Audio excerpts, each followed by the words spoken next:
llamo Susana Rodríguez Díaz y vengo a hablaros del enfoque procomunal, un poco orientado hacia el tema de las enfermedades crónicas. Y os voy a contar un poco de dónde vengo. Yo estudié en esta facultad la carrera de Sociología, hice la especialidad de Antropología Social, cosa que me vino muy bien porque a los antropólogos desde el primer momento nos enseñan que los occidentales no tenemos la razón, sino que hay muchas otras razones y muchas otras maneras de ver la realidad. Y siempre te dicen que cuando te acercas a otra cultura, pues te acerques con ojos limpios. Esto me ha valido a lo largo de toda mi trayectoria, es una joya que me dieron muy al principio y luego me he dado cuenta de que muchos sociólogos esto no lo tenían tan claro, así que eso es algo que estuvo a mi favor. Yo estuve dando muchos años clases en una universidad privada, la Universidad Europea, y luego ya leí mi tesis doctoral, la leí en el 2009. Mi tesis doctoral trataba sobre cómo se ha ido construyendo el tabaco, cómo se ha ido creando en torno al tabaco una imagen negativa, y descubrí que a lo largo de la historia la imagen del tabaco había cambiado muchísimas veces, había llegado a ser una panacea médica y en estos tiempos pues es justo lo contrario. Y entonces uno de los aspectos que desarrollé en mi tesis doctoral fue el tema de cómo en Occidente nos habíamos ido medicalizando. Ahora más adelante explicaré un poco lo que es la medicalización para los que no suenen conceptos, pero para que sepáis un poco de dónde vengo. Y luego también he estado trabajando durante bastante tiempo en el tema de la discapacidad, que nosotros preferimos llamar diversidad funcional, y me ha permitido esto conectar muy bien con lo que yo ya venía trabajando de la medicalización, con los conocimientos de antropología y demás, y sobre esto también hablaremos un poquito a lo largo de mi intervención. Y bueno, nosotros tenemos una revista que se llama Intersticios, donde podéis entrar si os apetece algún día, es www.intersticios.es. Es una revista que, bueno, ahora mismo está un poco de capa caída porque nos han ido retirando subvenciones, pero ahí hemos estado durante bastantes años publicando artículos de gente que está empezando. Es una revista orientada a hacer una sociología crítica. Tenemos mucha parte de la revista dedicada al tema de la discapacidad, diversidad funcional, mejor dicho.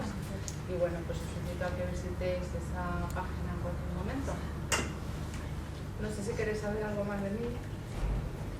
Pues la presentación es suficiente. Lo que sí quiero deciros es que me interrumpáis en cualquier momento porque tal y como yo he planteado esto es más bien para que surja un debate, un diálogo. Probablemente no vais a estar de acuerdo conmigo en muchas cosas, me suele pasar. No es que me gusta discutir, de verdad, es que soy así. Entonces, por favor, paradme en cualquier momento si algo no se comprende, si no estáis de acuerdo. Yo de todas maneras os voy a invitar a que me ayudéis. Os voy a recomendar también algunas lecturas que me ha dicho Antonio que bueno, pues se las pasaré a él para que se puedan subir al blog, porque ahora mismo pues solo hay un breve resumen de lo que se iba a hablar, pero os pasaré alguna cosilla para ampliar si realmente os interesa, que os voy a contar.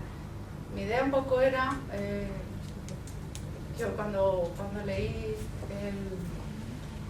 el tema de mi exposición, el tema de enfermedades crónicas y también el tema del enfoque comunal, mi análisis característico es un análisis del lenguaje. Enseguida me fijo en las palabras y entonces yo dije enfermedades crónicas, pacientes crónicos, y entonces pues yo decidí empezar por el principio, que es, bueno, pues vamos a ver qué es lo que entendemos por enfermedad, porque igual no sabemos de lo que estamos hablando, igual nos creemos todos que estamos hablando de lo mismo, pero no sabemos realmente de qué estamos hablando. Entonces hay un libro que fue una de las lecturas que a mí me abrió mucho los ojos cuando estaba en la sociología, se llama La construcción social de la realidad, no sé si lo conocéis, de Berger y Luckmann. Bueno, pues es un libro donde se nos dice algo que una vez que se sabe parece obvio, pero hasta que no te lo dicen pues no caes en la cuenta, y es que la realidad se construye socialmente. Y esto es una frase que parece tonta, pero tiene muchas implicaciones, porque si nosotros tenemos en cuenta que cada grupo humano crea una manera de ver el mundo y de acercarse a la realidad, pues tomar conciencia de cómo hemos sido socializados, de con qué gafas estamos viendo la realidad, tanto a nivel macro, digamos, como estar insertos en una cultura, como luego a nivel más micro, pues por estar dentro de un contexto social y familiar, etc. Y bueno, en cualquier caso, este trabajo yo creo que para cualquier sociólogo, trabajador social, para cualquier persona que vaya a trabajar con personas, es importante hacer primero ese trabajo de introspección de qué prejuicios tengo yo, qué ideas preconcebidas tengo sobre la realidad, porque esas ideas preconcebidas me van a impedir acercarme a los demás con ojos limpios, van a hacer que yo esté poniendo siempre un filtro. Entonces, bueno, yo os recomiendo, si en algún momento podéis echar un vistazo a esta lectura. Entonces me interesaba sacar la colación porque esto nos da margen de maniobra. Si nosotros tenemos conciencia de que la realidad, tal y como la vivimos y la pensamos y nos movemos delante de ella y dentro de ella, es algo construido, pues entonces podemos transformarla. Y esto es algo que las culturas normalmente no nos dicen. A nosotros cuando nos socializan desde pequeños, en cualquier cultura nos enseñan que las cosas son así. No nos dicen que las cosas han sido, que esa realidad es construida. Nos dicen que las cosas son así, nosotros no las creemos y luego, bueno, entramos o no entramos en colisión con eso que nos han dicho que es la realidad. ¿Esto que digo se comprende? ¿Se sabe ya? ¿Se tiene clarísimo? ¿O no estáis de acuerdo? No sé, si queréis comentar algo. Bueno, entonces lo damos por bueno porque es la primera piedra. Entonces, a mí me pasa, yo doy clases en la UNED, doy clases de Sociología del Conocimiento, y normalmente los alumnos de la UNED pues son gente mayor, que estudia por gusto. Yo doy clases del grado de Sociología, pero de vez en cuando viene algún ingeniero, y cuando te viene un ingeniero de estos que, no, la verdad, ¿cómo no va a haber una verdad absoluta? Ahí es como de los que antes creían en Dios, pero ahora son los que creen en la ciencia y en las cosas así. Entonces es como, ostras, me lo hacen pasar fatal. Hay como mucha oposición. Entonces yo siempre les digo, bueno, pues no te lo creas, pero como la asignatura trata de esto, pues tú te lo tendrás que aprender. Claro, porque empiezan a leer a Nietzsche, que Nietzsche dice, no, la verdad no existe, es que nos hemos puesto de acuerdo, es una convención, lo que llamamos verdad, nos hemos puesto de acuerdo en que unas cosas son mentiras y otras cosas son verdad, y ya está. Y esto hay gente que choca, entonces, pues si no hay choque, o si no os atrevéis, pues vamos, si alguien no está de acuerdo, que lo diga, de verdad.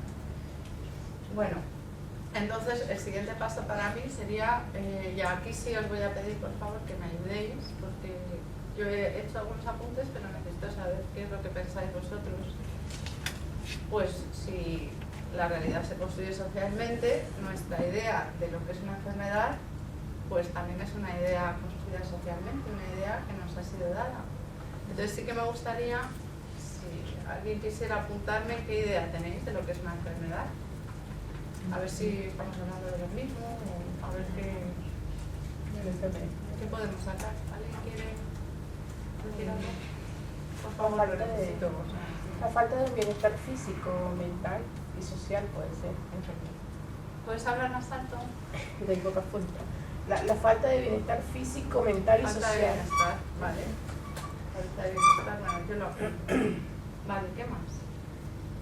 Un modo de vida. Un modo de vida. Creo que era Susan Sontag, que decía que la enfermedad era una ciudadanía más cara. Sí, una cosa impresionante. ¿Qué más? Decidme, por favor, porque a partir de ahí es que iremos desenredando cosas.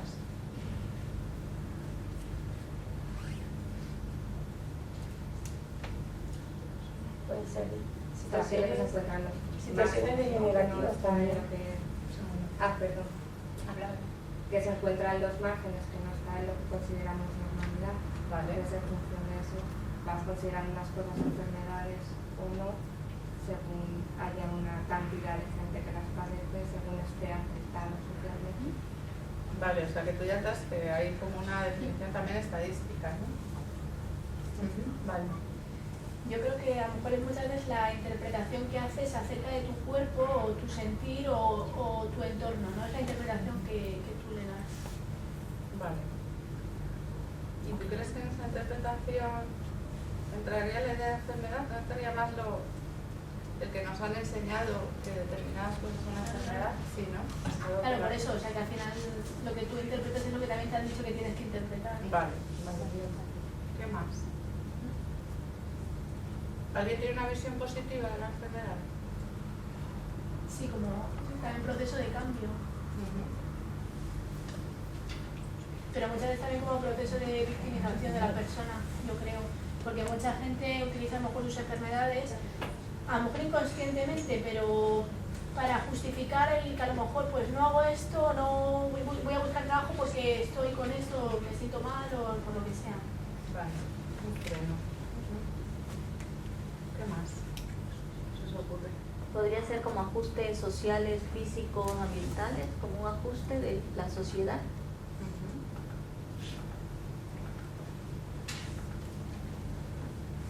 No hay un veredicto.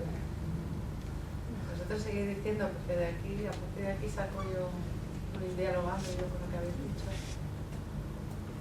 ¿Por aquí ha sido cosas Pueden ser interesantes? situaciones degenerativas también del ser humano. ¿El qué?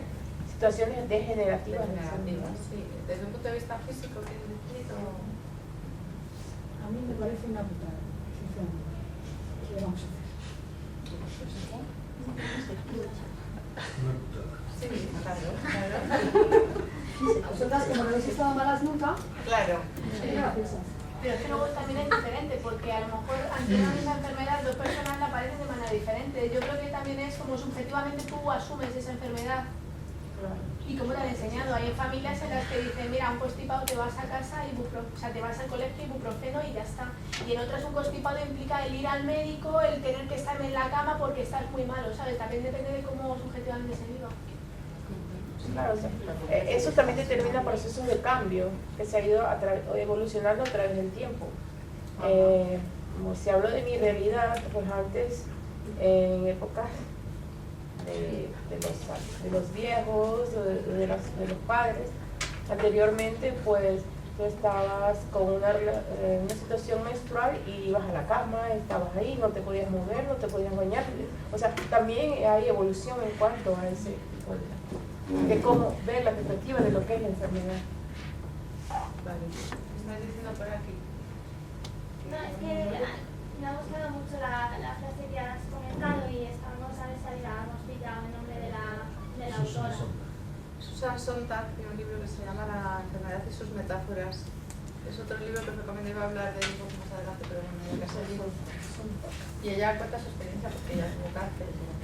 Y entonces este estudio gira en torno en concreto a cómo hay intercambio de metáforas entre lo social, lo físico y viceversa. Entonces ella dice que empleamos una imaginería bélica, yo os lo iba a decir un poco más adelante, pero bueno, siempre pasa esto.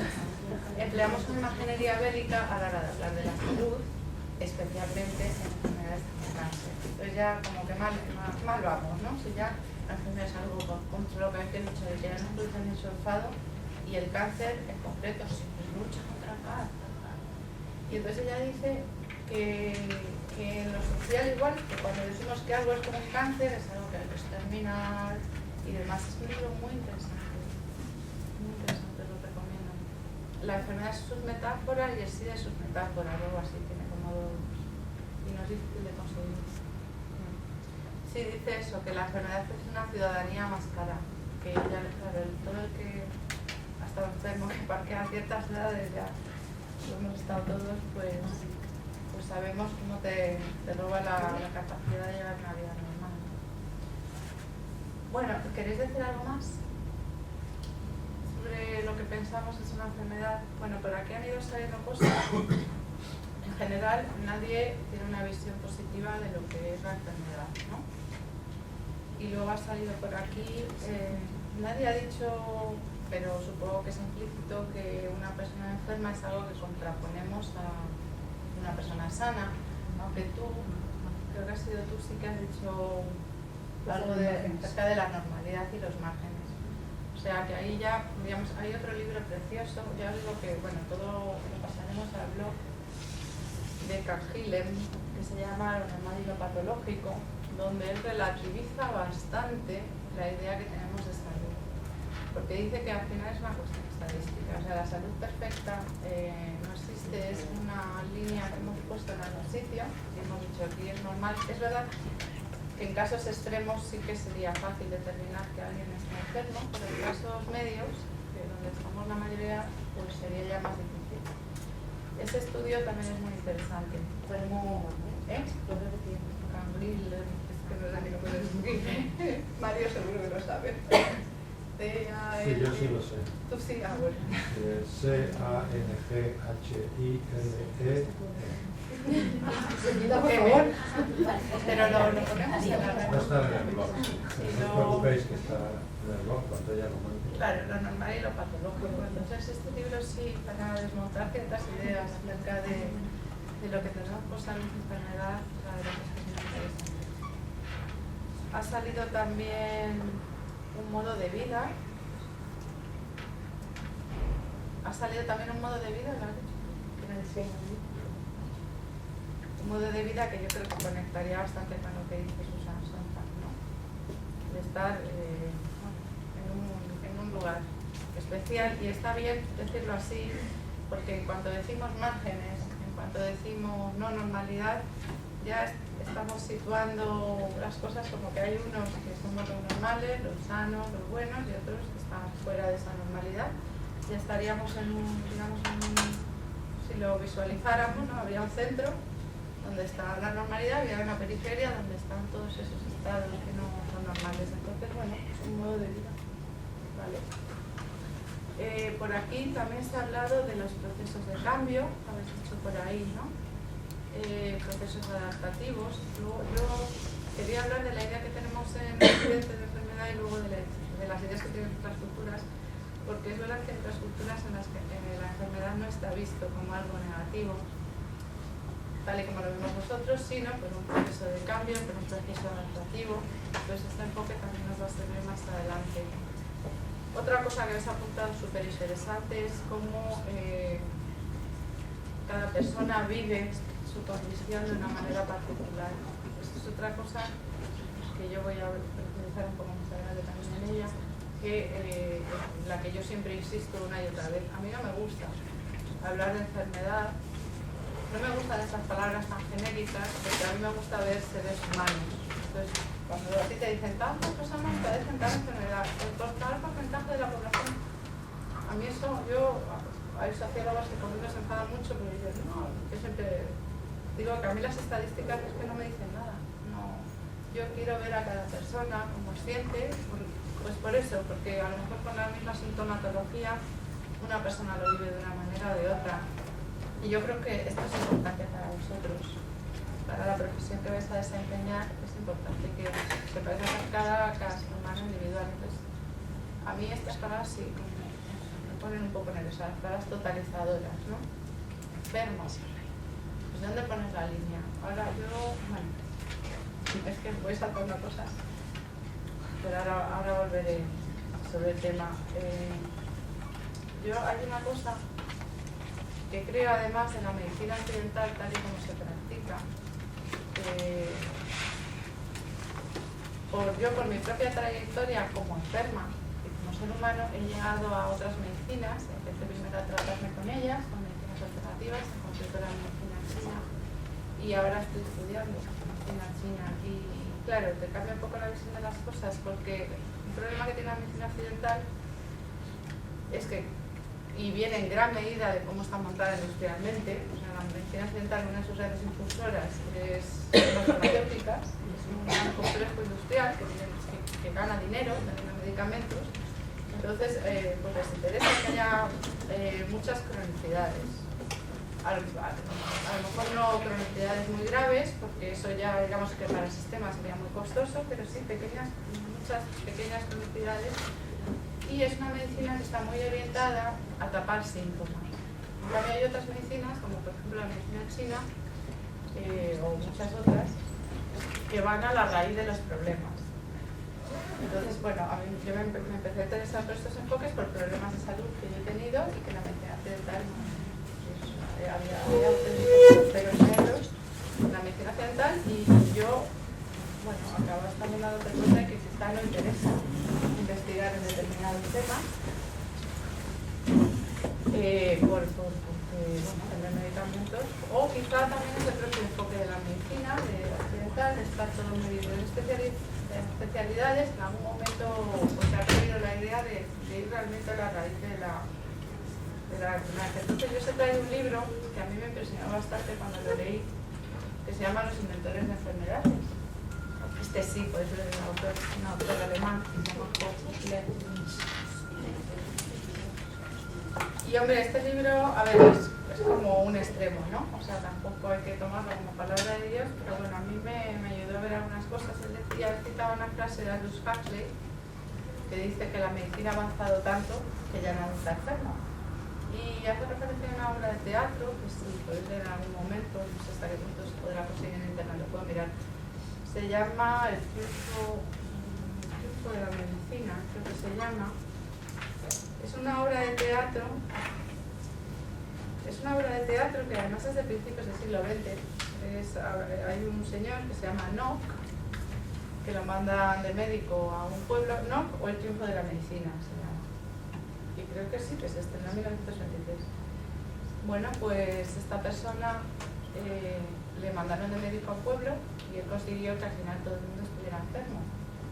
Consiguió hacer creer a todos que les pasaba algo y por supuesto no les curaba porque así su negocio estaba asegurado. Entonces, Lev habla de cantidad de enfermedades que algunas nos pueden sorprender o parecer extrañas, pero otras son más familiares, como por ejemplo el colesterol o la osteoporosis, y él cuenta como en un momento dado las farmacéuticas pues se ponen de acuerdo para que lo que antes era normal, es decir, una densidad ósea normal o un nivel de colesterol normal, quedase desplazado, de manera que más gente cayera dentro de la categoría de no normal. Entonces, volviendo a lo que decíais antes de la normalidad, es que la normalidad es por un lado una cuestión estadística, evidentemente, pero por otro lado hay una dimensión valorativa en la definición de lo normal. Existen esas dos dimensiones. A raíz de lo que acabas de decir, me surge la duda de si realmente las farmacéuticas tienen tanto poder, porque por ejemplo, lo de la osteoporosis, supongo que la densidad ósea tendrá unos estándares fijos que solo, no sé cómo se valorará eso, pero supongo que el colegio de médicos o quien sea, supongo que eso serán unos estándares que se fijan en todos los estudios. ¿Realmente las farmacéuticas tienen tanto poder como para influir en esa valoración? Porque yo no sé. A ver, ahí hay varias cosas. El caso de la osteoporosis es un caso en el que se entrecruzan varios temas. Uno es, porque ahí sería lo que Blech llama convertir procesos normales de la vida en enfermedades. Es decir, a partir de cierta edad la reducción de tu densidad ósea es un hecho porque desde siendo mayor, eso es como considerar la menopausia como una enfermedad. No son enfermedades, son procesos normales de la vida. Entonces probablemente estadísticamente pues, se nos debe reducir mucho la masa ósea. Entonces ahí se nos gustaría eso con...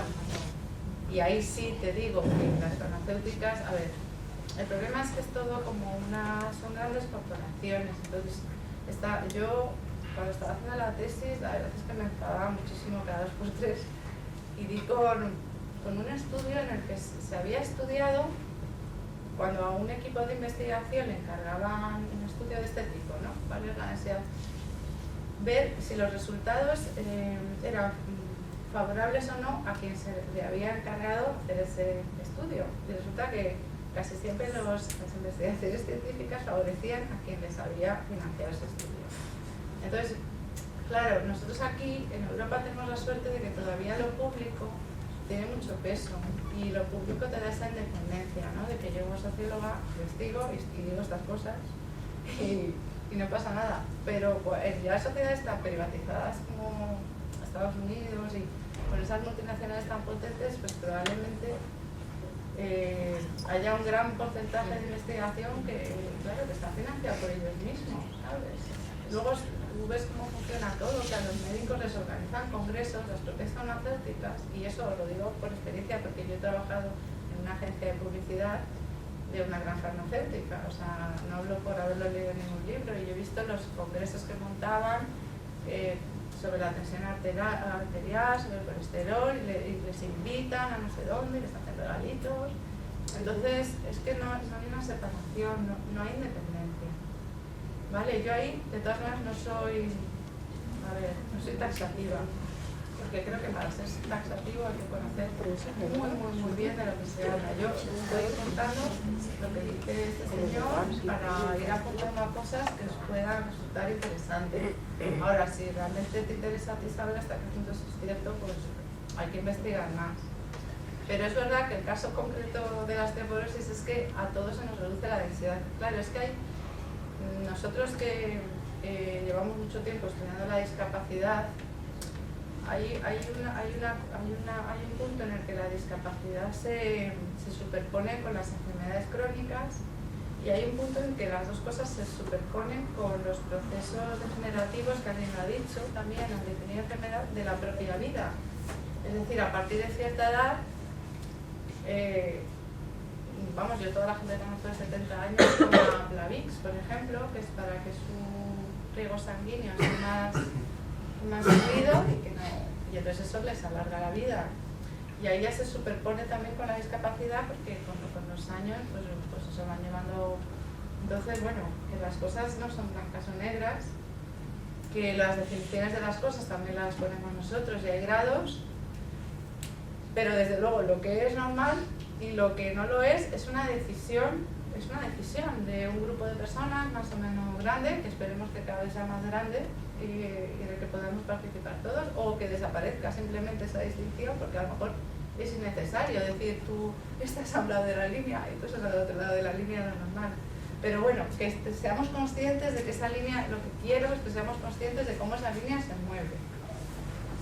Cómo esa línea se mueve, pues por decisiones que en este caso son decisiones económicas, pero por esas decisiones de mucha naturaleza y no siempre perversas.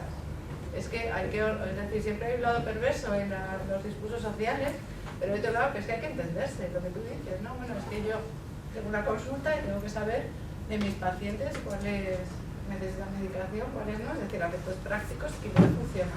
Pero si vamos un poco más fino, pues por lo menos saber que no es algo natural, que es algo decidido y por lo tanto nosotros también podemos formar parte de esa definición, dado que yo intento llevarlo hacia el enfoque comunal, porque creo que si queremos recuperar lo que es de todos, pues tenemos que empezar por algún sitio, empezar por el lenguaje y pues saber cómo se construyen las cosas que damos por supuestas. Entonces, bueno, con el colesterol por lo visto pasa lo mismo. Y a mí cuando me sale un poco alto dudé, porque digo, después de haberme leído este libro, ¿y ahora qué hago? Este dice que pusieron el colesterol más alto porque así vendían más medicamentos, pero yo no me quiero morir. Claro, y entonces ahí llevo yo con la cardióloga, estamos ahí las dos en un encontré que sí, me ha bajado, porque ya estaba ahí en un punto que ella ya quería mandarme medicamentos y yo que yo no tomo medicamentos, claro. Es que luego el problema este de la salud es que es nuestro cuerpo, que de momento es lo único que tenemos. Y nosotros queremos que esté bien. Entonces, claro, jugar con el miedo que nosotros tenemos a enfermar, Yo he tenido un niño y con el niño, bueno, mi batalla para dar, es que en la tesis incluí un apartado de todo que la gente decía, ¿esto qué tiene que ver? Y yo es que me tenía que quedar a gusto porque yo quería hacer parto natural y lactancia. Y bueno, a mí es que me pusieron toda la pega del mundo. Yo me peleé con los médicos, con las enfermeras, por darle la línea en pecho, madre mía. ¿Sabes? Que ahora lo pienso y digo, madre, que... Entonces, bueno, cada uno tiene sus batallas, ¿no? Y bueno, pues algunos, pues no sé, a mí me ha dado por tener mi idea propia acerca de las cosas y chocarme, ¿no? Pero cada cual yo os intento eso, dar herramientas que os puedan servir para reflexionar un poco o en un momento dado para vuestra profesión. Ya os digo que me gusta pues enfrentar a las personas cada uno por lo que es, ¿no? Nosotros ahora que hemos estado escribiendo libros sobre discapacidad, pues yo cada entrevista que tenía que analizar, pues para mí es un ser humano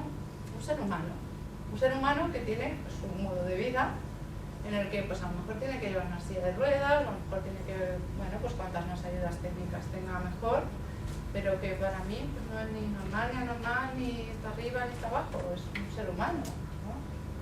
Entonces, bueno, esta perspectiva que nunca la olvidemos, que si ya ponemos etiqueta, enfermo, uy, este está enfermo, tal, yo estoy sano, no, por favor. esas separaciones no. Bueno, el caso es que, moviendo un poco, os cuento algunas de las enfermedades que este hombre cita, porque algunas es que son llamativas. Él habla de fobia social, de adicción a internet, de depresión enmascarada, menopausia. Y por ejemplo habla de una enfermedad curiosa que es el síndrome de Sissi. ¿Os suena el síndrome de Sissi? Bueno, pues este anuncio lo lanzó una farmacéutica que yo conozco bien, se llama GlaxoSmithKline. Bueno, pues son gente que están deprimidos pero parece lo contrario. Y entonces por lo visto no me está tomado por esta mujer, con la emperatriz Elizabeth, que por lo visto ella pues hacía como que era muy feliz, pero en realidad que estaba deprimida, ¿no? Y entonces, claro, el problema es que dicen que este hombre es alemán, que de repente cuando lanzaron la campaña con pues, cierto producto para que se tomaran, pues resulta que 3 millones de personas padecían este síntoma. Fijaos el retorcida la cosa, o sea, es como que yo estoy deprimida, pero me creo que estoy contenta. O sea, a mí me parece súper retorcido, no sé lo que pensáis vosotros, pues yo cuando lo leí, pues, a ver si voy a padecerlo yo también. A ver si voy a estar deprimida y me doy cuenta, vamos. Luego, a ver, por ejemplo, bueno, carencia de vitaminas. Todos los habitantes de Alemania están afectados por una carencia de vitaminas según la Sociedad de Medicina Nutricional y Dietética. O sea, luego hay un síndrome que se llama el síndrome del tigre enjaulado, que estos que son padres que no pueden tomar decisiones correctamente y se enfadan continuamente con todo el mundo como un tigre encerrado en una jaula. Luego está la depresión del paraíso, el trastorno de alegría generalizada. Además, esto es hay una clasificación que hace de enfermedades inventadas y una de ellas es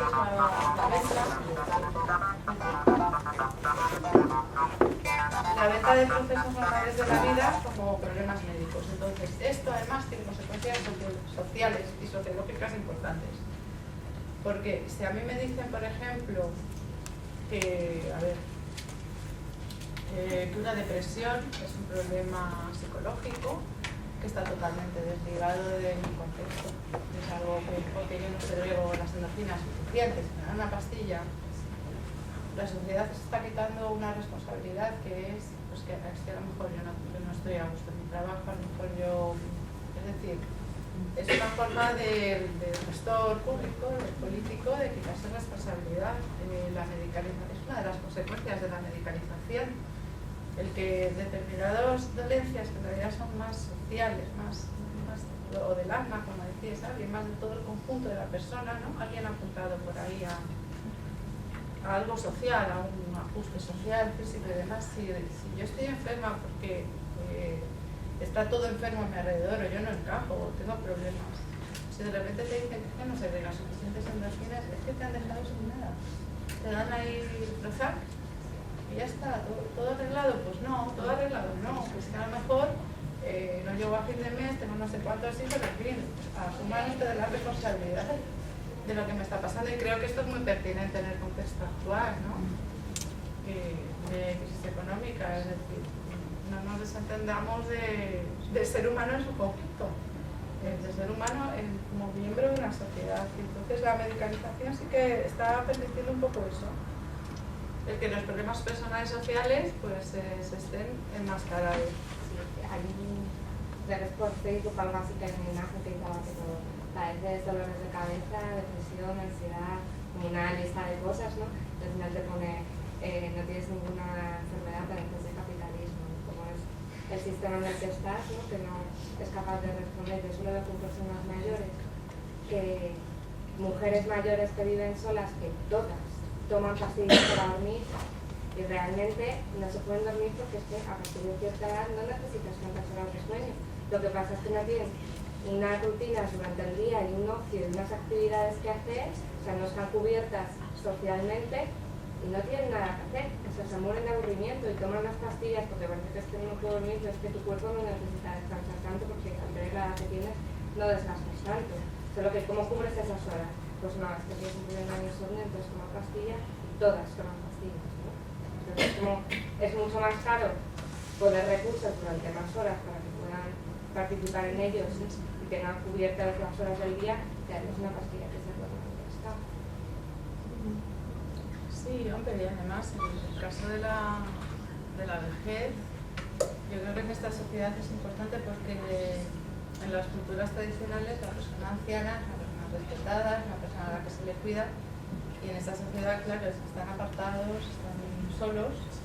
Entonces, claro, es que ¿por qué enferma la gente? Sería otra pregunta. Una vez visto que la definición de enfermedad no está tan claro, pero parece que no es algo precisamente placentero, habría que preguntarse por qué enferma la gente, y seguramente en gran medida enfermamos de capitalismo, de soledad, de depresión. Yo cuando estuve en la tesis doctoral, como estuve trabajando con el tema del tabaco, del cáncer del pulmón y demás, hay un médico alemán, y ahora no me acuerdo el nombre, me vendrá dentro de un rato, que creó una nueva visión acerca del Hammer, se llama Hammer. Hammer es una palabra que en determinados círculos, no sé si os suena, pero en determinados círculos la palabra Hammer es como diablo. La dices Hammer y ellos oyen diablo. Y entonces ya no te escucha porque ya...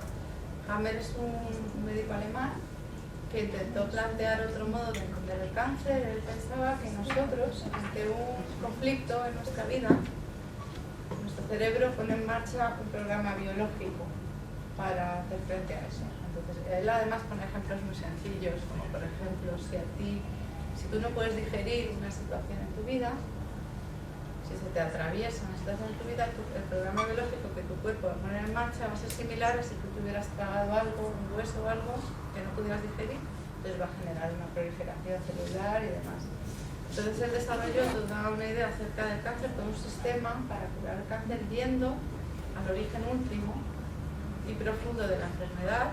Y entonces, claro, además ya los tratamientos del cáncer yo creo que se están suavizando, pero en el momento en el que Hammer lanzó su punto de vista, la industria del cáncer estaba ahí pegando muy fuerte con la quimioterapia, y todavía no, porque ahora ya se ha empezado a cuestionar, como son tratamientos muy agresivos, pues ya hay gente que los cuestiona o se han ido suavizando y demás, pero en aquel momento, vamos, que lo metieron en la cárcel, lo inhabilitaron como médico y de todo. Pues una de las cosas que dijo Hammer, si creemos a Hammer, o si nos interesa lo que diga Hammer, es que había una correlación entre la depresión y el cáncer de pulmón. Que la correlación no la encontraba tanto en el tema del consumo de tabaco. Otro tema es que mucha de la gente que está deprimida consume tabaco, eso sería otro tema, pero yo encontré ahí una correlación fortísima entre el cáncer y en general estados de shock emocional. Eso sería una relación espuria, porque la relación real es la que existe entre la depresión y el consumo de tabaco, que eso está pues más estudiado. También podría ser. Claro, hombre, desde luego. O sea, depresión y consumo de tabaco seguro, o ansiedad, incluso consumo de tabaco, no lo sé. Yo ya os digo que no, o sea, os apunto a cosas que me parecen interesantes como para mover un poco, pero yo no soy médico, no me he mirado los estudios, las correlaciones, ni nada, los detalles. ¿Vale? Cuando decías lo de que en tu tesis habías trabajado sobre el consumo de tabaco, en términos de probabilidad, el 90% del cáncer de pulmón en Europa no es evitable porque está asociado al consumo de tabaco. Que yo no fue eso lo que yo estudié. Yo lo que estudié, porque yo lo estudié como socióloga, no como médico, yo lo que estudié fue como a lo largo de la historia el ser humano había ido cambiando su relación con el tabaco, un poco en la línea de lo que os he dicho al principio, que es lo que me gusta a mí estudiar, cómo la relación entre el ser humano y el tabaco había cambiado a lo largo de la historia. Y entonces en algunos momentos pues se considera una paracia médica, en otros momentos se considera algo, bueno, en las culturas, por ejemplo, de América, se consideraba que era algo sagrado, y con en Occidente luego llegó la industria tabaquera y nos lo vendió, bueno, que salían los médicos. Yo he visto anuncios de Carmen en los años 50 que salían los médicos fumando en la consulta, así con la enfermera, diciendo que el tabaco no era malo, ojo, los médicos. Yo lo que analicé fue cómo ha ido cambiando esa relación con el tabaco a lo largo de la historia. Yo no fumo, ni entro en eso, y creo que, claro, es lógico, te estás metiendo una cosa para los pulmones, pues tiene que ser dañino. Pero sí que me llamó la atención mirando en estudios y demás ese estudio de Hammer, de la correlación entre una fuerte correlación, porque es cierto, sí hay una cosa cierta, y es que no el 100% de las personas que fuman padecen cáncer, es decir, no hay una relación causa-efecto, sino una alta correlación. Entonces, no sé, no conozco los detalles porque no soy científica, pero creo que por ahí bajamos. Pero vamos.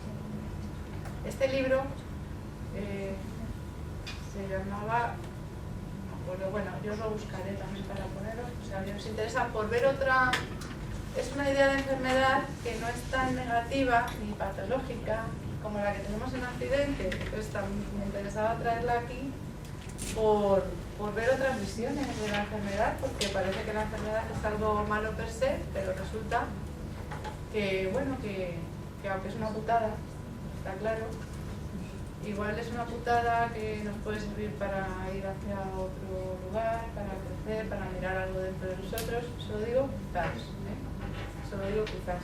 En el caso de Hammer, él decía que sí, que lo mejor era encontrar el trauma original, que había desencadenado todo un programa biológico digamos, de adaptación, de supervivencia, de reequilibrado, y de hecho él decía que suprimiendo ese programa que se había puesto en marcha, digamos por error, porque reaccionamos biológicamente ante algo psicológico, pero reaccionamos de una manera, por cómo está constituido nuestro cerebro, pues que muchas enfermedades se podían sanar de esa manera.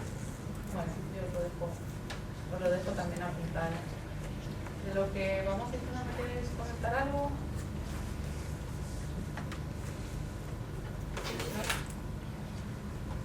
Pues no hablo yo solo. Bueno, pues yo de aquí quería pasar a otra cosa. Estaba porque enfermamos, porque yo me quedo con la expectativa. ¿Por qué enfermamos? Claro, claro. Ah, no, yo lo pregunto. Yo lo he preguntado.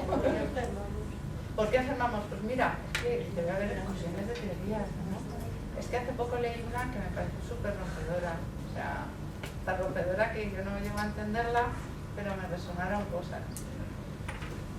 Y este hombre, es un hombre que se llama Padilla, que ha estudiado mucho medicina china, ha escrito muchos libros, ha rescatado la medicina china, pero la antigua, muy antigua, de los primeros taoístas.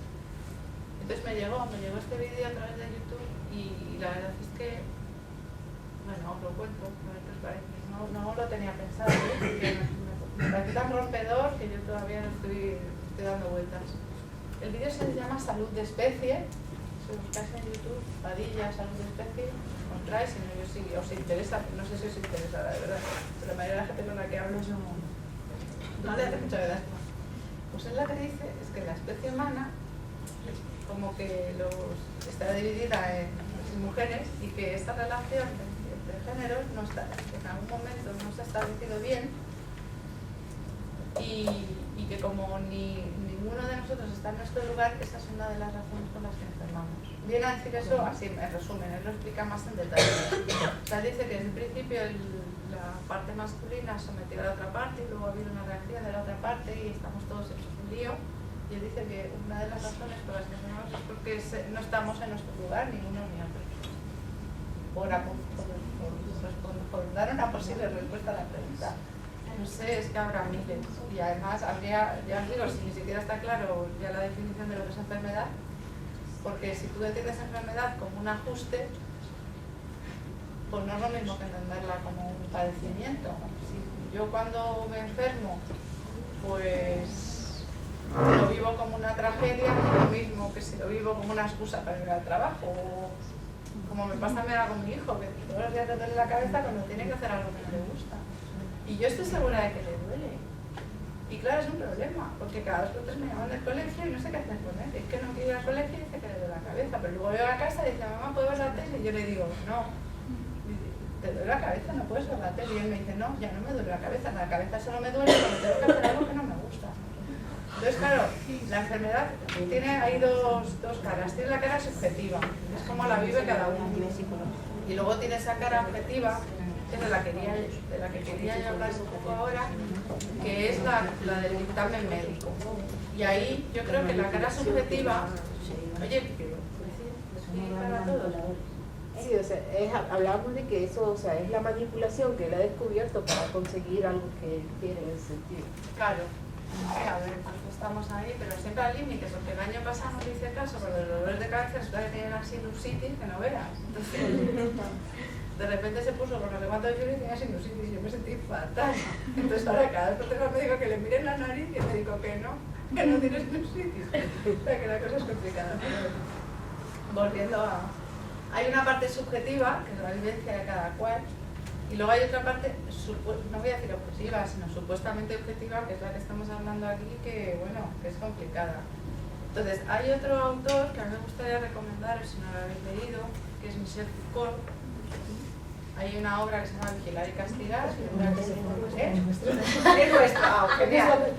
Yo como no sé, pues, yo sé, claro, trabajos sociales en sociología y tal, y el nacimiento de la mirada clínica. Claro, y Foucault pues narra muy bien cómo se ha ido construyendo la mirada médica, cómo se han ido poniendo en marcha estos mecanismos de normalización, que además son mecanismos que el poder utiliza a su favor para colocar, para etiquetar, para colocar a cada persona en su lugar. Entonces, yo creo que esto sí tenemos que tenerlo en cuenta a la hora de mirar a las cosas, porque no es objetivo, es falsamente objetivo, ¿verdad?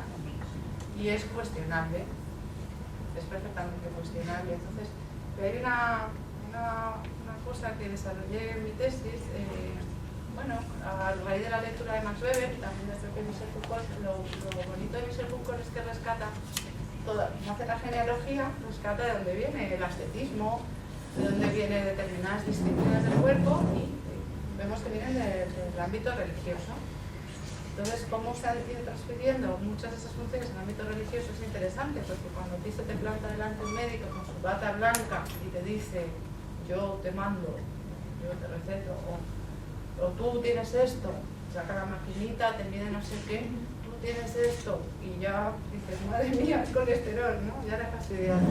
Y lo contrario, si el aparatito no lo mide, yo llevo 7 años con un acúfeno, ¿sabes lo que es un acúfeno? Pues es un pitido en el oído, y como las maquinitas lo registran y yo oigo perfectamente, los acúfenos son un agujero negro de la medicina occidental, como tantas otras dolencias que padecemos. Y, por ejemplo, cuando empecé con el tema de la medicina china, que fue una de las razones por las que me empecé a tratar con otras terapias, era que en los manuales de medicina china tú pones acúfeno y te vienen 100.000 tiempos distintos de acúfenos, o sea, que si el pitido agudo, que si el sordo, que si no sé qué, es decir, los chinos hace miles de años ya tenían eso registrado, y además es que esa sintomatología puede obedecer a un montón de causas más profundas, es solo un síntoma. Entonces, ¿podrías tú definirlo como tácticas o maniobras culturales, la enfermedad? No sé. No, es que como estás hablando de la medicina china y de la medicina occidental, entonces yo estoy reflexionando y entonces puedo sacar en una conclusión que son tácticas o maniobras. Pues me gusta, no lo había pensado, pero la verdad es que me gusta. Pues en cierto modo sí, claro, porque hay una conexión directa entre la cultura y el tipo de medicina, cualquier artefacto cultural que tiene, y claro, y está adaptado a esa cultura, tanto en el lado de la luz como en el de la sombra, me imagino, ¿no? Porque cuando en Occidente antes una persona enfermaba, antes hablo de cuando la Iglesia tenía mucho poder y esas cosas, pues determinadas enfermedades eran un castigo divino, eran un síntoma de pecado. Ahora te culpabilizan, pero de otro modo te culpabilizan diciendo que no te has cuidado, que no has comido bien, que yo ya he dicho mil veces a la cardióloga que ya no, de verdad, o sea, yo como fenomenal, pero ahora sí tengo el colesterol alto, por lo que sea, pues nada, ¿no? Eso nos habrá pasado a todos. Y que si tienes kilos de más, que si no comes suficiente de esto, que no te... Parece que somos culpables encima de enfermar, ¿no? Encima que lo estás pasando mal, llegas al médico y encima te echa la culpa, ¿no? Entonces, nosotros porque arrastramos esa herencia que es judío-cristiana de la culpa, del sacrificio y del pecado. Esa es nuestra herencia, pero claro, los chinos, a mí me gustan los chinos porque son bastante ecuánimes. Entonces ellos, que también será para mal en otros sentidos, lo digo por comparar con otro entorno cultural, ellos no, cuando tú estás enfermo no dicen que estás enfermo, ellos lo que dicen es que tienes un patrón de desarmonía, sabes que hay algo que ajustar. Entonces tú, por ejemplo, si tienes un ataque de ira, que aquí decimos, mira, tal, un ataque de ira, que salga arriba, ahí no, ahí dicen que se te ha disparado el cán del hígado y ya está, y ahí queda la cosa. El fuego del hígado se te ha disparado, porque eso es, no le das mayor importancia. Y entonces, pues a lo mejor eso ayuda a tratar a la gente en su desarmonía, en su ajuste. A lo mejor cuando a ti se te pone delante de alguien que lo está pasando mal por algo, pues es más fácil, si tú no le juzgas, a lo mejor es más fácil aproximarte a esa persona y que te vaya contando si ya de entrada tú ya está jugando porque tiene ataques de ira, o porque está deprimido, o porque necesita una pastilla para dormir. Entonces, digo juzgar porque su objetivo es hacer un juicio clínico. Claro, yo hablo de como aquí no estamos en el médico, claro. Estamos sociólogos, trabajadores sociales, hablo como usuario, no como médico, claro. No, pero lo que yo te quería preguntar es que esas alternativas que no son nuestra medicina, la china o la que sea, funcionan con paradigmas distintos porque no entiendo por qué no aprenden nada. Es decir, tú te vas a una china que te hace así, y te ha quitado todas las contracturas, te ha colocado todos los huesos, te lo he hecho en 2 minutos, no te he hecho daño y sales de allí diciendo, ay, qué buena estoy. Entonces, vas a un fisioterapeuta español que te mete el codo para romperte la contractura, te deja destrozada, te vuelvas al día siguiente vas a ser trabajar y te dice, ven otro día o otros 2 que te va a cobrar otros 90 euros porque no estás bien, ¿no? Entonces, ¿por qué no aprende una medicina de la otra? Porque el paradigma no... Pues mira, yo hace poco le hice la pregunta a un amigo, porque yo, bueno, tengo algunos amigos que ya llevan un tiempo siendo agricultores y que les está costando mucho como meterse dentro del sistema, digamos. Entonces, algunos estudian enfermería, está la cosa un poco rara. Y les pregunté, digo, ¿qué pasa? ¿Que a los médicos nos interesa, no sé, normalizar la acupuntura porque quitaría clientes? ¿O qué es lo que pasa? ¿O te obligarían a ser médico para poder poner agujas? Y entonces es lo que me dijo fue que precisamente los fisioterapeutas, que los médicos habían dicho que sí, que muy bien, que los regularizaran, pero los fisioterapeutas no, que se habían negado, el colegio de fisioterapeutas se había negado a que la acupuntura se... Porque claro, la gente es su eficacia y interesa regularizar un poco eso. Pues no habían querido. Como no había querido que se autorizara a poner agujas, pero son los únicos que pueden poner agujas, o he visto, que son más pequeñas y demás. Autorizar a otras personas, entonces no. Supongo que son intereses corporativos, de momento, ¿no? Que cada uno pues adopta como una actitud defensiva ante algo que igual te roba negocio, como bien acabas tú de decir. Habrá múltiples razones, o a lo mejor es cuestión de tiempo, tampoco llevamos tanto tiempo. Es verdad que ahora en Occidente, como muchos tenemos cosas que ya no nos cura la medicina normal, de aquí occidental, quiero decir, pues nos hemos ido a otras terapias y vemos que no funcionan, y se corre boca a boca, boca a oído, y a medida que se extienda más, pues supongo que habrá un esfuerzo porque eso se institucionaliza, aunque yo no sé si eso es bueno, claro, porque aquí también estamos criticando la normalización y la institucionalización. Entonces, a veces estas cosas que brotan de manera espontánea y demás, pues tienen fuerzas y tal y como son, y si empezamos a meterlas ya, pues a lo mejor se establecen unos protocolos de cómo hay que poner las agujas, no sé qué, que acaba fastidiando todo el... No lo sé, ¿sabes? O sea, que tampoco sabemos si eso es bueno o malo, pero a mí... Pero tú veas a tu médico, que es alguien que te conoce, y que te conoce muy bien, con un pitido en un oído, que te ponga la hoja así, que lo quite, pues hija, yo daría palmas con los orejas. Claro, es que, fíjate, pero ahí entraríamos en otro tema del que yo quería hablar, un poco para... quizás estoy cuestionando demasiado el paradigma occidental, pero bueno, luego porque no soy china, o sea, si fuera china igual os estaría hablando del paradigma occidental. Es por dar otra visión.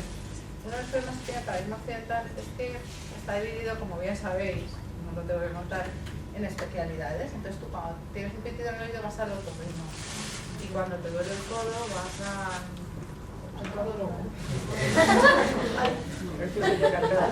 El traumatólogo. Está dividido en especialidades. Pero estas otras visiones que yo pongo en la china, porque no la conozco, pero en la otra, como son globales, a ti te coge el tío y está 2 horas hablando contigo y tú le cuentas tu vida. que dices quién eres, cuál ha sido tu vida, tal, y de ahí va viendo cómo eres tú en conjunto. Entonces un diagnóstico en medicina china siempre es un diagnóstico de la personalidad en conjunto. Y entonces, por ejemplo, en mi caso en concreto, pues yo tengo un déficit de yin de riñón, que no es el riñón en concreto encima, sino el reino del agua, porque ellos van por reinos y no sé qué. Y entonces a ti te tratan eso y entonces te mejora lo otro. Entonces a ti no te ponen la aguja en la oreja, te la ponen aquí o te la ponen en otro sitio. Claro, en Occidente no estamos acostumbrados a ese enfoque y a lo mejor el occidental puede ser muy eficaz para algunas cosas. Yo creo que por ejemplo la cirugía es súper eficaz, ¿no? O yo qué sé, cuestiones de vida o muerte, el corazón ahí. Yo creo que hay determinadas cosas que la medicina occidental es súper potente. Ahora, en cronicidad, en pequeñas cronicidades y dolencias así un poco imprecisas, creo que es menos, que ahí pues, se ha puesto menos, no sé, no se ha investigado bien, porque son cosas como que abarcan al conjunto de la persona.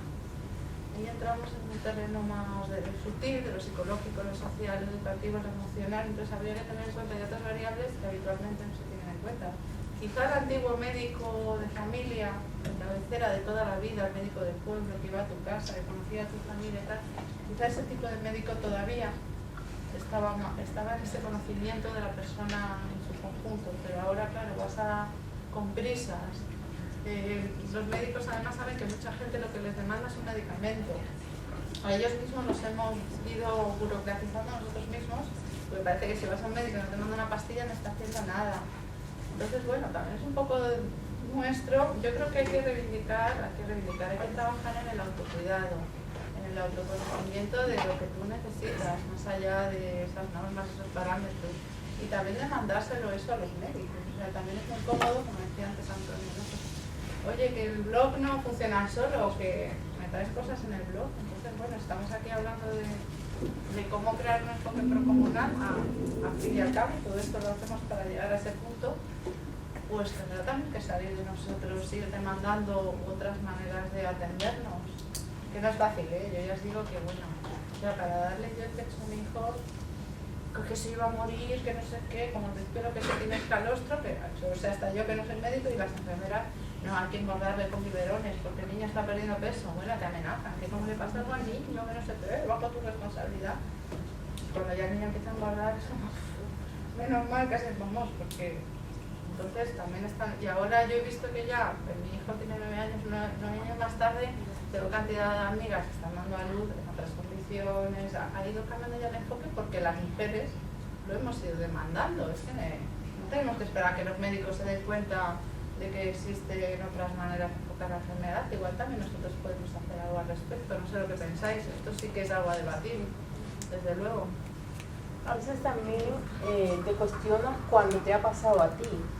En el caso de, por ejemplo, particularmente, yo tenía a mi madre, la perdí muy joven, y ella se había hecho un chequeo supuestamente completo con un especialista, pero ese especialista, supongamos, vio a nivel arterial ciertas situaciones que ella tenía de trombosis, pero había otro problema, que ahí entra la especialidad.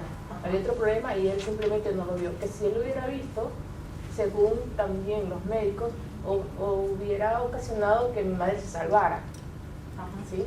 Entonces, te cuestionas ahí, inclusive era muy joven yo, pero o sea, fui al médico a cuestionarle y él me dice, ese no era mi especialidad, yo no tenía que ver más allá de eso. Entonces, eso también son cuestionamientos que hace la medicina oriental en el sentido, como tú dices, la medicina oriental es más integral, pero también tiene pautas que de pronto no llega al punto de tratar exactamente lo que es. Entonces hay cuestionamientos que si te pasan a ti también tú comienzas a investigar y a cuestionarte. Sí, claro, sí, todos hablamos un poco, de todas maneras de lo que tú dices también es interesante una cosa, quizás le pedimos también mucho a los médicos, le pedimos a los médicos como los hemos convertido en sacerdotes y como ya no queremos que haya nada después, tenemos que salvar nuestra vida a toda costa y a veces también ellos son seres humanos, sí, o sea, a veces también les pedimos mucho, porque bueno, tenemos miedo a que nos pase algo y con ese miedo se juega, es decir, con ese miedo juega el sistema todo el rato. Y si no haces esto te pasará lo otro y demás, es algo que se retroalimenta, claro, es un miedo básico, pero lo que yo creo que hay que aprender cuanto antes, mejor, es que no se puede controlar todo, hay que también ser humildes. Es decir, la medicina también nos ha creado, bueno, la ciencia nos ha creado como unas expectativas de no, dentro de nada habrá pastillas para vivir 150 años, no, dentro de nada, si el planeta se estropea, nos vamos a Marte. O sea, como que la tecnología nos va a salvar. Hay un libro precioso de David Noble que se llama La religión de la tecnología o algo así. Ya digo que os concretaré todos estos libros, me lo apunto para deciros. Es muy bonito porque cuenta, claro, tenemos unas expectativas también con la tecnología, entonces ellos cometen errores, todos cometemos errores, pero es que no se puede controlar todo. Más allá de... hay cosas que son fortuitas, suceden los accidentes, en cualquier momento la vida es tan frágil que en cualquier momento nos lleva por delante a cualquiera y hay que ser más consciente de esto y ser más humildes. Esta cultura le da mucho la espalda a la muerte, pues como ahí tal, como que no nos va a pasar nunca. Pues en casi todas las culturas más tradicionales la muerte está incorporada como parte de la vida porque está pasando todo el rato. Aquí parece que lo único que pasa es que nacemos, pero de morir es siempre como a los viejos se les va apartando ahí en las residencias, como algo muy así, muy residual. Entonces ahí está por un lado lo que tú dices, pero por otro lado que no se puede controlar todo. Claro, más allá de... Es decir, se le puede exigir desde luego más siempre a un médico profesional, pero él no es Dios, es un ser humano y seguro que hace lo que puede. Entonces yo creo que eso hay que tenerlo claro, ¿no? Que no hay nada perverso detrás de nadie y que no podemos controlarlo todo. Y otro autor que quería recomendar, aunque igual también conocéis, es Oliver Sacks. ¿Lo conocéis? Oliver Sacks. Oliver Sacks es un neurólogo que se ha hecho bastante famoso, vamos, que tiene libros que son casi de difusión. Es un neurólogo que escribe para todo el mundo. A mí me interesa porque, bueno, él estudia casos extremos. O sea, uno de sus libros más famosos se llama El hombre que confundió a su mujer con un sombrero. Yo en concreto os recomiendo uno precioso que escribió hace poco que a mí me cambió bastante mis ideas acerca de ciertas enfermedades. Se llama Los ojos de la mente. Está dedicado exclusivamente a la ceguera. Y entonces él coge a las personas individuales, nunca coge pues, los síntomas, las etiquetas, enfermedades, simplemente coge a personas individuales pues, que son pacientes suyos o que tengan contacto con ellos y va contando cómo va teniendo lugar su relación con ellos. Y sobre todo lo que cuenta es las estrategias que cada persona se inventa para afrontar esa condición que, bueno, o sea, cuenta, no sé si lo tengo por aquí apuntado, pero cuenta cosas muy trágicas, como pues una mujer que es pianista y de repente ya no puede leer una partitura, o gente que de repente deja de ver absolutamente, o gente que de repente no es capaz de reconocer las letras, un escritor que de repente no es capaz y entonces como una persona ante lo que al principio es una pérdida y una tragedia, una enfermedad, acaba reinventándose a sí mismo y como además el cerebro es muy plástico y va reasignando. Entonces si tú, por ejemplo, a los estímulos visuales ya no puedes asignar una parte, pues lo asigna a lo mejor a lo táctil o a lo auditivo. Entonces tú pues hay gente que no puede ver pero se orienta por los ecos, por los ultrasonidos, un poco como en los murciélagos. Hay gente que es capaz de visualizar también, contaba el caso de un hombre que era tan buen, había sido ingeniero o algo así, y al final se ciego, visualizaba las cosas y dice que había cambiado su propio tejado, lo había cambiado él, y además claro, los vecinos por lo visto le veían trabajando de noche porque a él le daba igual que fuera de noche, le veían trabajando de noche y era como, ostras, allá arriba, y él visualizaba también. Entonces, como ponemos en marcha otros sentidos y otras capacidades, yo ese texto lo utilicé en concreto para un artículo que yo escribí sobre el tema de la diversidad funcional para cuestionar el propio concepto de discapacidad, porque yo decía, es que, vale, esta persona no puede ver, pero si por otro lado está desarrollando capacidades especiales, yo ya no le puedo llamar discapacitado. Es que yo en comparación con él soy discapacitada porque yo no tengo esa potencialidad. Entonces yo creo que bueno, que aunque sin olvidar de que determinadas enfermedades son una putada, porque hay que ser castizo a veces y no andarse con tanto rollo constructivista, o sea, también a veces hay que decir, pues mira, es una putada, fastidiada y ya está. Pero dentro de la putada nosotros nos tenemos que seguir viviendo. Y para seguir viviendo la gente inventa tantas cosas, que es una maravilla. O sea, a mí Oliver Sacks me gusta por eso, porque tiene esa delicadeza de contarte cómo el que no puede leer ni escribir se acaba encontrando una manera de se aprende cada letra otra vez para poder poco a poco ir reconstruyendo y aprende a leer letra a letra. O sea, como siempre encontramos estrategias para vivir y cómo a veces esa aparente incapacidad nos impulsa hacia otro lugar. Entonces yo ahí sí redirigir. Creo que hay otras maneras de... Yo voy a contar mi caso para hacer una autorrevelación. Muy bien. A mí me aplastó un coche. Sí. Y entonces tenía el pómulo aquí y el ojo aquí, ¿no? Y me operaron. Bueno, primero me cosieron, estuvieron como 4 horas o 5 cosiendo la cara y luego me operaron. Entonces, pues muy bien que quedó la operación. De hecho, en mi caso salieron revistas médicas porque había dejado, decía yo al maxilofacial, cuando guapa que yo era antes, cuando salió una revista ahora llena de cicatrices, pues veis me ponéis, ¿no? La verdad es que es un poquito más justa. Tengo una diplopia, yo veo doble y puedo conducir, puedo leer, puedo ver la televisión. Quiero decir que mi cerebro ha tenido la plasticidad de adaptarse a esa diferencia y bueno, ya mirada mi extrema, o sea, ya ahí abajo ya lo doble. Tengo esa capacidad de decir, yo eso lo he vivido en mi carne y sinceramente o te adaptas o te mueres, ¿no? Y bueno, pues ahora me aplaudís todos. Claro, yo te aplaudo.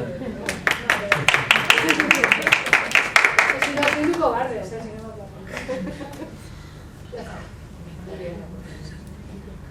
Podéis decir lo que queráis. Nosotros tenemos un amigo, Mari y yo, tenemos un amigo que además es profesor de aquí. Y este tío, bueno, tuvo una accidente hace 2 años, una de sus secuencias, pero fue más una enfermedad hospitalaria que le afectó a la retina y tuvo que perder la visión en todo un ojo y en el otro se quedó con etapas un poco transversales. Este tío va como un loco con la bicicleta por todas partes. O sea, supuestamente cuando uno ves por los dos ojos tú no tienes visión tridimensional, pero él dice que se apaña, ¿sabes? No sé, y además a la velocidad que se va en bicicleta, quiere decir que ir caminando por la calle puedo entender que te inventes estrategias para adaptarte, pero ir tan deprisa, yo no sé cómo lo hace, pero está claro que está desarrollando algún sentido extra, ¿no? Está claro, sí. Encima hasta lo atropellaron a todo de una vez. Y digo, este no me va a montar la bici, pues ahora no sé cuándo lo está de montar la bici ahí. El tío como un campeón, que es asombroso, igual alguna vez lo ves por aquí. Este Oliver Sacks la semana pasada estaba muy de actualidad porque sí, es verdad. le han diagnosticado algo que ya es mortal, definitivo, Lo leí. y ha escrito un manifiesto, una carta a sus lectores, que son por millones en todo el mundo, para explicar cómo es eso de morirse, porque él ya sabe que se va a morir, de qué se va a morir, hasta poco menos que tiene fecha. Y hace un repaso a su vida y lo que significa vivir su propia muerte, que está muy interesante, que os recomiendo con entusiasmo. Lo ha publicado el viernes en New York Times. Sí. Pues eso es ser valiente, incluso ante la muerte, tener esa lucidez, no perder la capacidad de ser consciente, eso yo creo que es muy admirable. Dice que ya es lo último que va a escribir. Sí, es lo que yo digo. Claro, lógicamente. Es una despedida. Eso lo tenemos pendiente, hay que occidentales, saber aceptar la muerte, saber vivirla. Pues yo tampoco tenía mucho más que deciros, aunque sí, ya yendo hacia el enfoque procomunal, porque otra cosa que descubrí cuando estaba con esta mirada crítica hacia cómo se practicaba la medicina en Occidente, es que hay culturas, y vamos, a ver si veis vosotros también la conexión, hay culturas en las que cuando una persona se enferma, responde a la pregunta de por qué enfermamos, a otra posible respuesta de por qué enfermamos, hay culturas en las que cuando una persona enferma, dice, pues es que su alma, algo le pasa a su alma, tiene un dolor en su alma y tiene que hacer como un viaje de iniciación, como un tránsito para llegar a otro lugar, es algo como más de tipo espiritual, y entonces toda la comunidad acompaña a esa persona en ese tránsito hasta que se va sanando. Y entonces me pareció que tenía mucha conexión con el tema de lo procomunal, o sea que en realidad más que inventarnos lo comunal o a lo mejor lo que tenemos que hacer también es recuperarlo, porque con este individualismo tan extremo que hemos conocido en Occidente, que se ha perdido la idea de comunidad, que era como esto, que había en medio entre el individuo y la sociedad, pero comunidades ha habido y sigue habiendo, es decir, tenemos referencias, no tenemos que inventárnoslo todo, también tenemos referencias hacia las que ir para tomarlas como fuente de inspiración. Y supongo que aquí se han manejado muchas de las claves que podríamos utilizar. Yo creo que una de ellas, desde luego, es intentar un poquito romper, creo que lo hemos hecho entre todos más o menos, esa idea estereotipada de la enfermedad como un estigma, esa idea de que hay una línea al lado de lo cual están los normales y otra línea al lado de la cual están los estigmatizados, los anormales y demás, porque es que además la salud perfecta, tal y como está establecida, probablemente no la tiene nadie. Y volviendo a lo que hablábamos de Sachs, esa delicadeza de enfrentarnos a cada ser humano por lo que es, porque incluso teniendo la misma enfermedad en los parámetros médicos, en cifras y demás, probablemente su subjetividad no va a ser la misma, su propia vivencia no va a ser la misma. Entonces yo creo que por ahí habría que ir por practicar mucho la empatía, el escuchar al otro con el corazón abierto, como lo que es, sin pensar que le falta algo o que tiene algo de más. O sea que en la medida que podemos quitarnos todos los prejuicios que podamos y acercarnos a los demás de un modo un poco más limpio para poder empezar a escuchar lo que realmente es cada cual, y a partir de ahí ya podremos empezar a unirnos, podemos empezar a ver que podemos trabajar en común, pero yo creo que sí que es importante ese paso previo de limpiarnos un poco de prejuicios. Entonces yo en realidad aquí lo que quería más que hablar o daros información, en realidad lo que quería era quitar, ¿no? Que intentáramos quitarnos a lo mejor algunas ideas prefijadas, a lo mejor ya las tenéis quitadas, pero bueno, quitar algunas capas de prejuicios, porque a lo mejor yo creo que así pues es más fácil. No sé qué pensáis vosotros.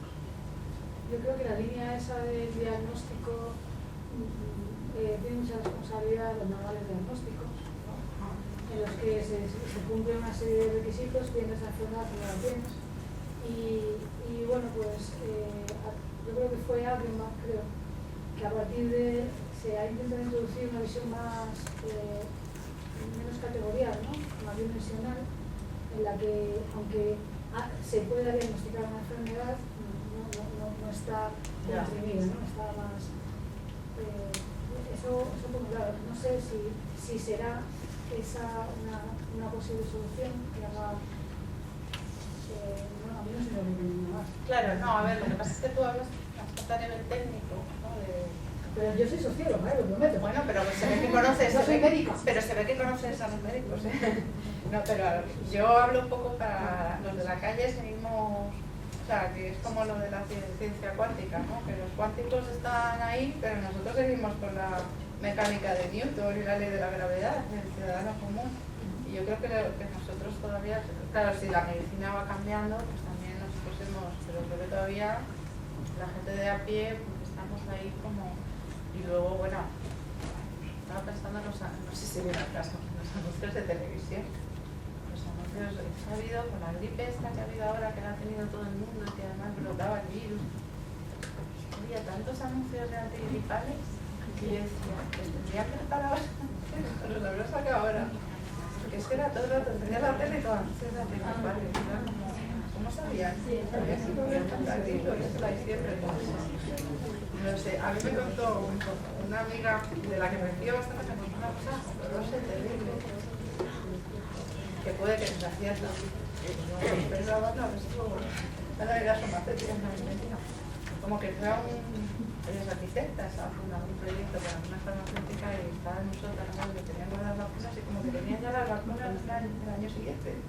Una cosa fue como, vacunas de la gripe de 2015, entonces se quedó mucho así y como le preguntas y enseguida, anda, vete para allá. No, bueno, eso tiene una aplicación sencilla. En el hemisferio que es antes invierno, se busca cuál es el bicho y se produce la vacuna que se va a... Por eso van hablando. Se lo voy a decir. Y este año lo que ha pasado es que ha habido más vacuna. Es que te rebotaba o algo así. Bueno, no estoy muy segura porque tampoco estoy, pero tiene sentido. Bueno, yo quería hacer una pregunta para preguntas, cosas, desacuerdos también. Imagino que habrá muchos, ¿no? ¿Qué decís por ahí? En el fondo...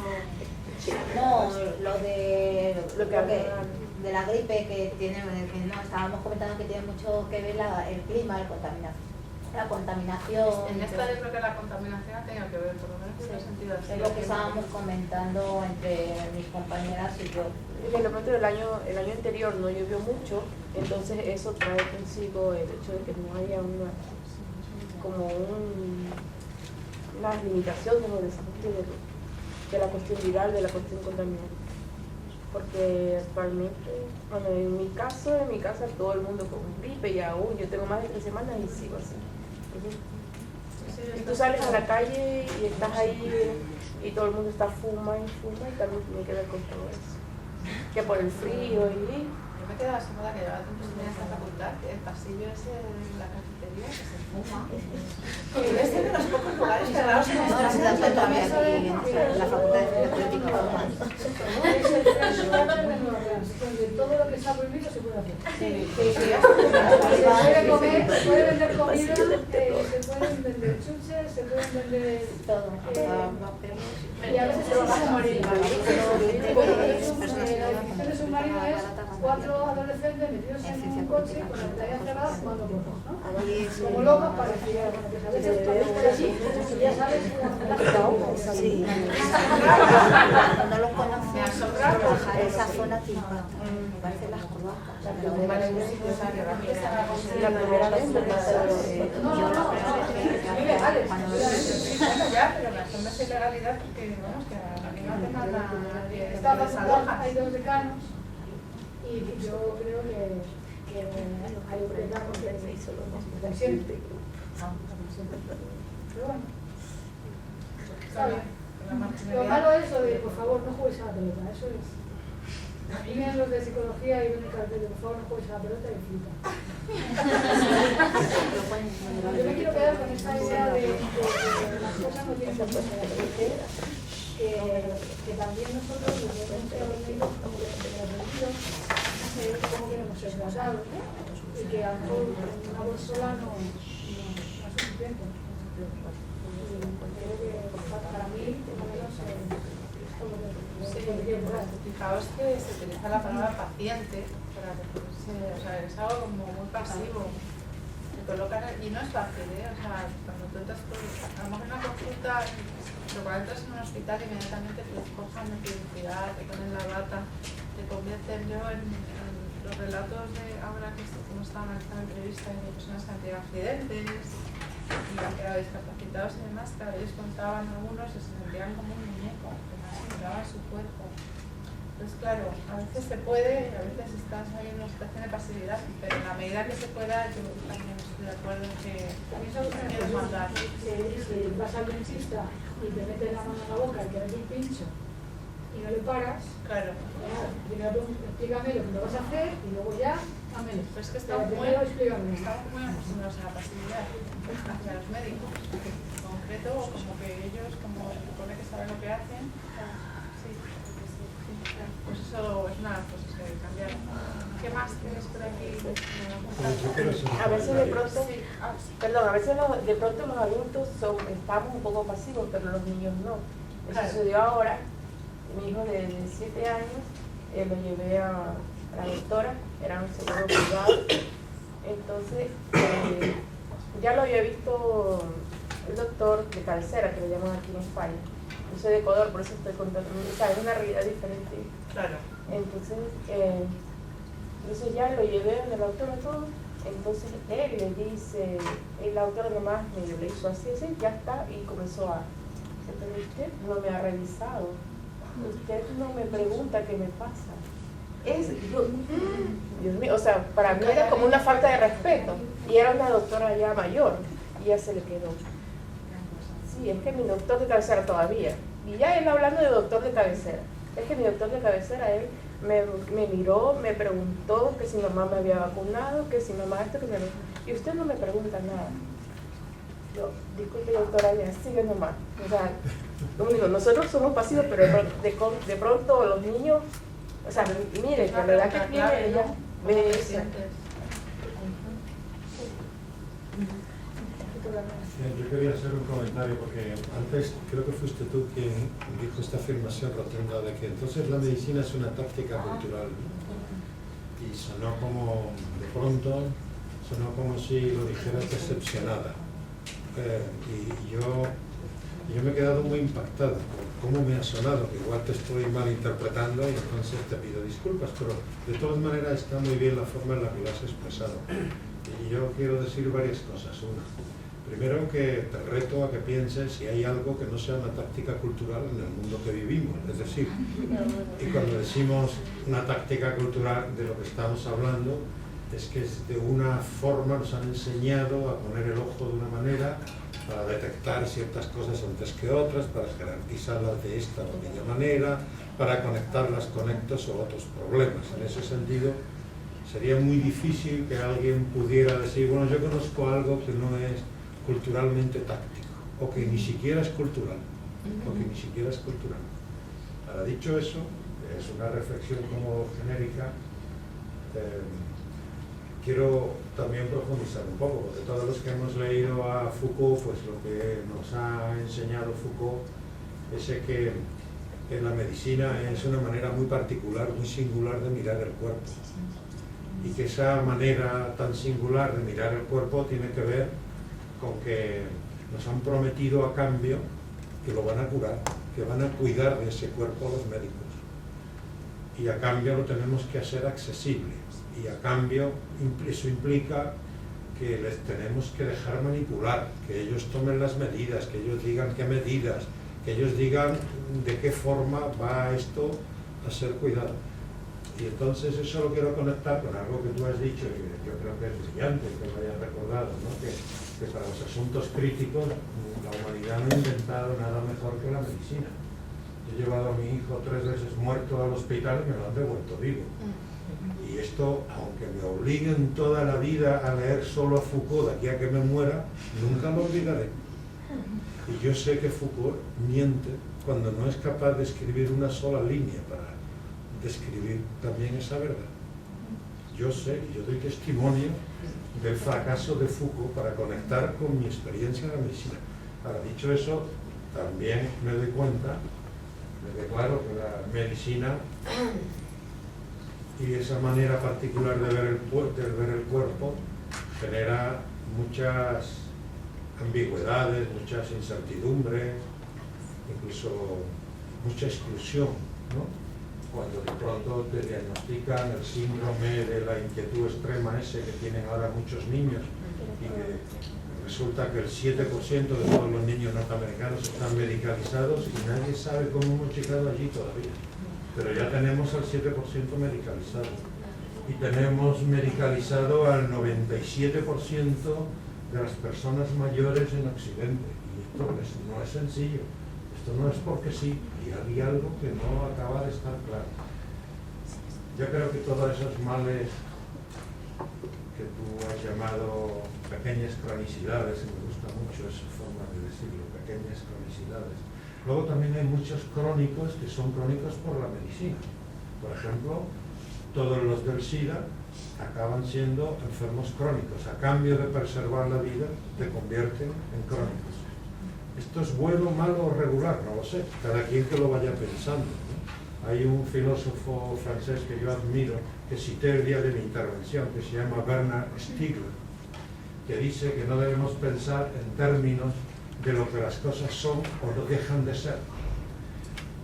No debemos pensar en términos ontológicos, ni siquiera epistemológicos, sino en términos, él llama farmacológicos, que las cosas son buenas o malas según la dosis.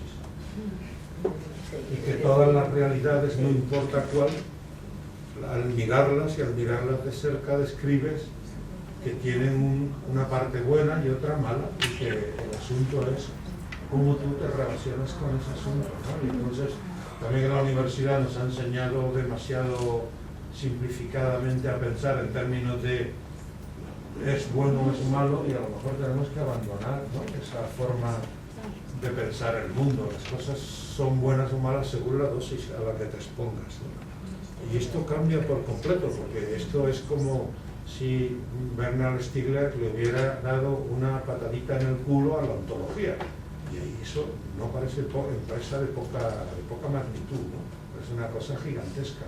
Haberse atrevido a decirle a los ontólogos que ya va siendo hora de que callen la voz, que no los tomamos en serio, que no les creemos, ¿no? Porque la vida tiene más que ver con la farmacología que con la ontología. Bueno, y todavía quiero decir otra cosa más, ¿no? Esto de, o sea, yo siento mucho respeto por la medicina, mucho respeto.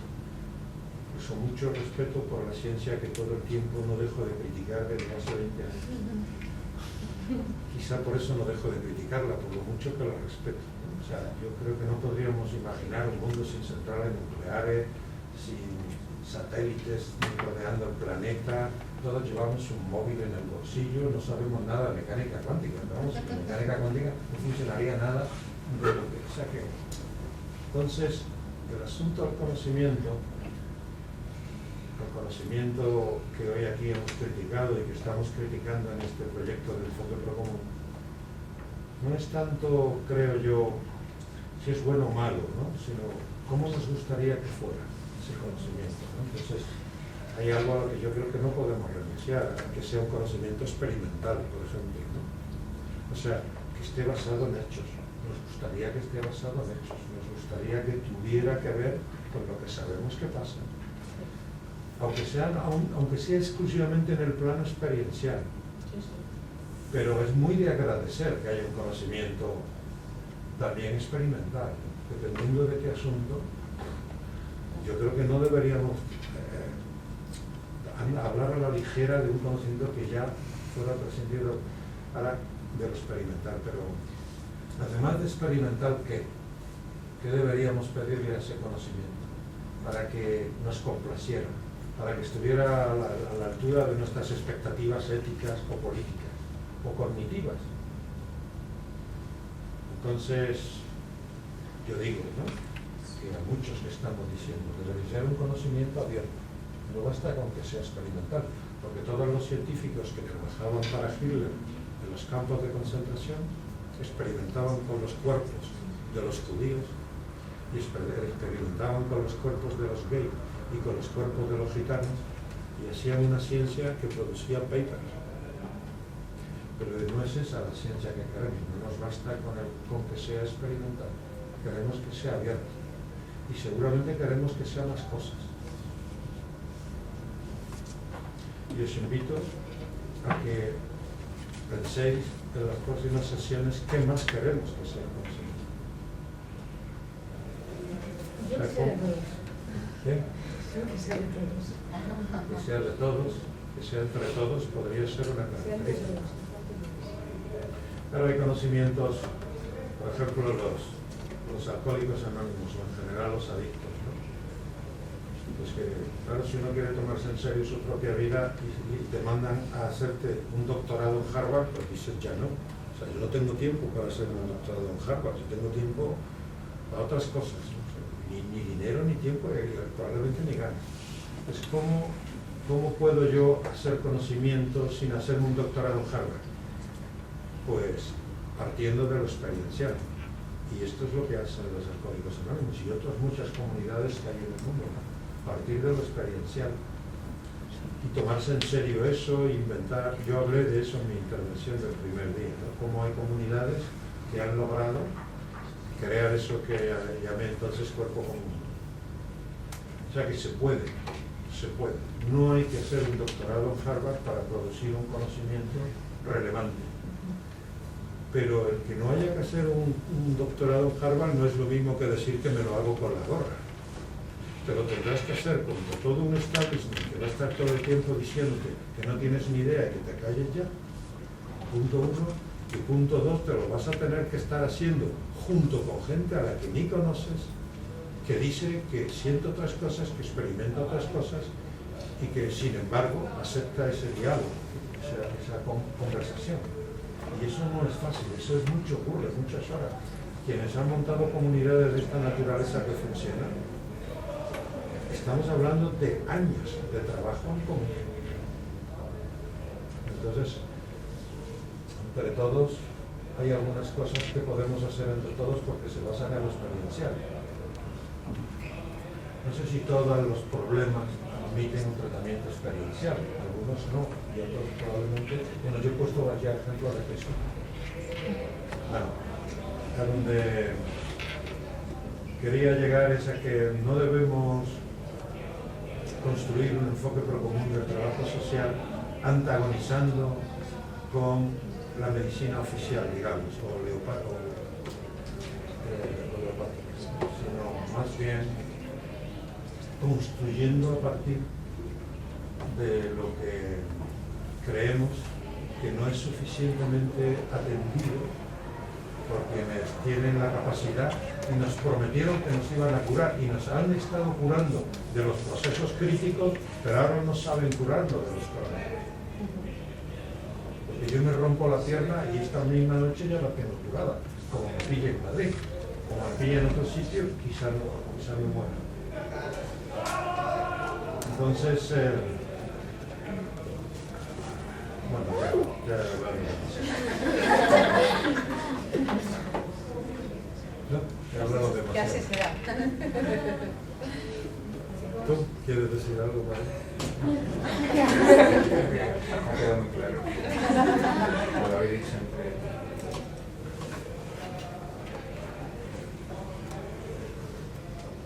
Gracias, alguien. Se lo venir. Gracias a todos.